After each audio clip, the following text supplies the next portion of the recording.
What's up, people?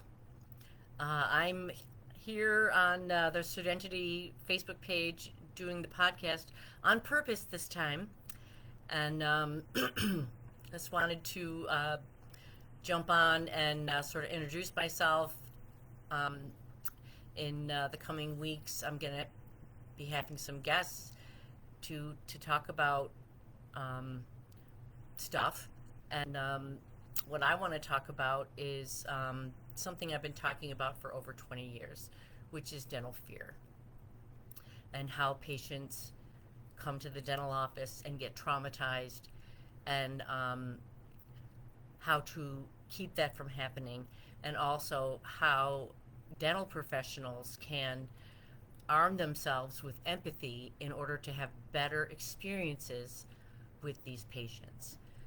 Patients who have been traumatized often do not present as fearful at all. They present as hostile, belligerent, argumentative, um, and they can be very, very difficult to deal with. What I have come up with over the last 20 years, which I call Serdentity, it's a combination of serenity and dentistry. Serene dentistry. But the serenity is inside of me. And when I am consciously working to create that internal serenity, when I approach patients, it just goes better. This is what my experience has told me over many, many years in many different situations, from really fancy perio practices in the suburbs to urban practices with Medicaid patients. So I want to get this out there because it works, and I figured it out. And if I can figure it out, it can't be that hard. So today I was working in the yard, and whenever I work in my yard, I'm always reminded of the very most basic instinct in any living being, whether it's a plant or a bug or an animal, is survival. We are hardwired to survive. You know, those weeds don't care that they're in the place where I don't want them. They're just growing toward the sun. And they're all in the fence and they're going like this, and they don't care. And, you know, and the bugs either, they don't care. They're just doing it, they're just going about their business. And they're just living. They're just surviving. So survival is always going to be the very first thing in anybody's experience.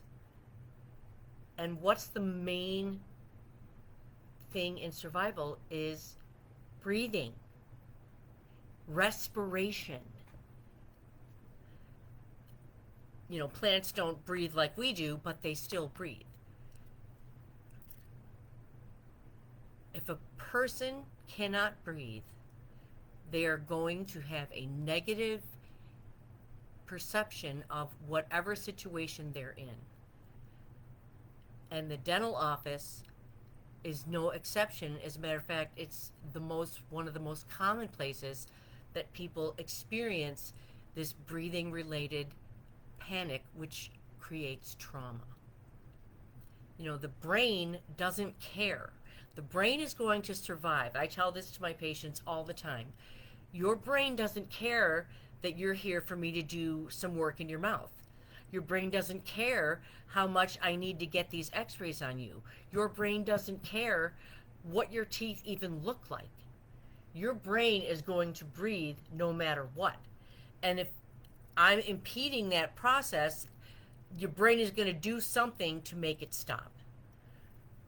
The gag reflex is probably the most common, most troublesome, frustrating thing that that patients do, but there are many other less noticeable behaviors that patients do when they're trying to catch a breath. They're trying to survive. And I see these people come in and they're just, a lot of them are so full of shame. And My ultimate professional goal has always been for someone to leave my care feeling better. And, I've been able to accomplish that most of the time in my practice. So it's about the breath. And getting that next breath affects everything. And most of us modern humans have become mouth breathers. We're not supposed to be, but we are.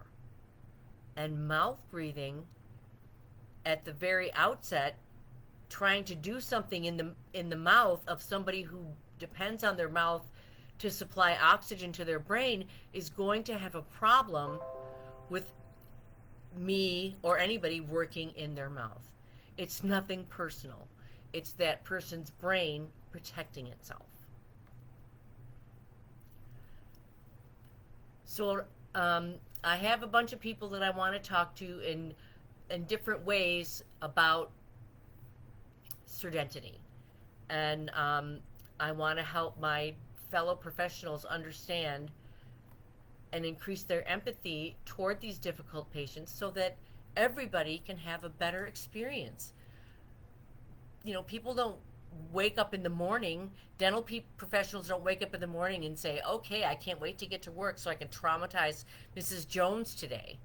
And Mrs. Jones doesn't wake up and say, oh, I can't wait to get to the dentist so I can make their jobs really hard.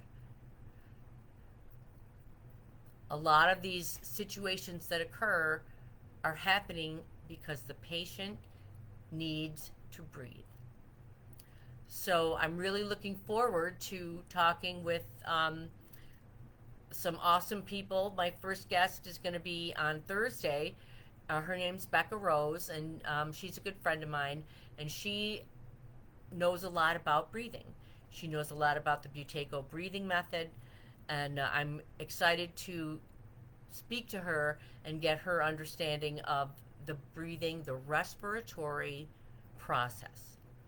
So I hope you join me, and I'm really looking forward to seeing all of you and getting my message out there. And and today's video was on purpose. So I hope you all have a great rest of your day. Bye.